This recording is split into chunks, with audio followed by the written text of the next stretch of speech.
Nepegat tabuh kanun lang kampung. Hana nepegat urut Tuhan ho bile. Hana nepegat kana muda ho bile. Nepegat kana remaja SMP SMA. Peda peraturan.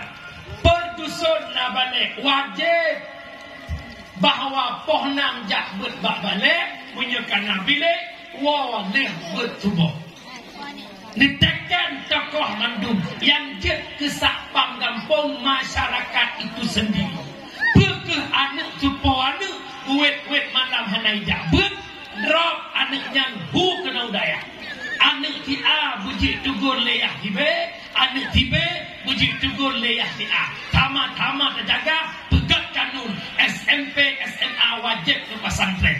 Oh digedi dayah lam kampung hanabile pegat peraturan pohna budaya jamaah transport positif jamaah insya wajib warumo hajat yak duk kena kopi apapun cerita SMP SMA berharum lam kampung duk bak kena kopi tak stempel tokoh selesai.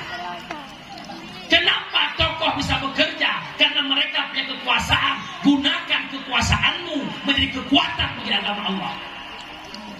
Umpam Abu laki mu'ah akhlak melimbang tadi ubud-ubud lo pura-pura pirukok gata tempe dek pagisi lo regam rukok tutung jaro lo iya lo budak pagisi tak pegah payah lo anda mek lawannya bak pagisi lagi rukok pagisi rukok ni pak si pagisi banyak-banyak merukok ikan pagisi pe kampung tak pe kampung du hor baik.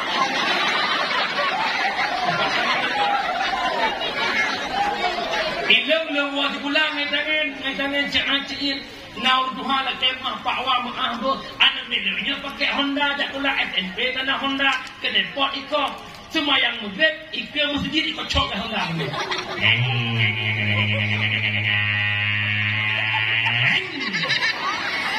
Tukuimu mau semayang inna sholati ngin pukul hai kepikirnya ko ibu kana kagabo ka inna salati wa tuduki wa ya mahal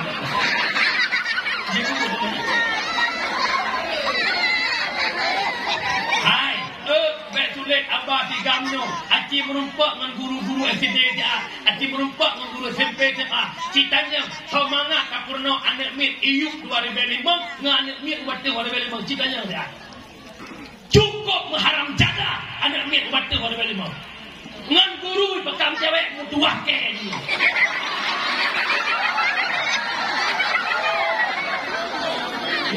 Yang naik ibu meliu dia mengganggu orang.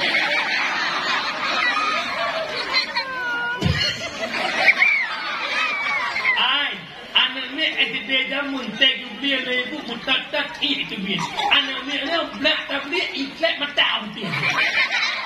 Ya bukan. Nyawa jawabannya kenapa? Dangkan akidah, rusak moral generasi bangsa. Ini musibah yang paling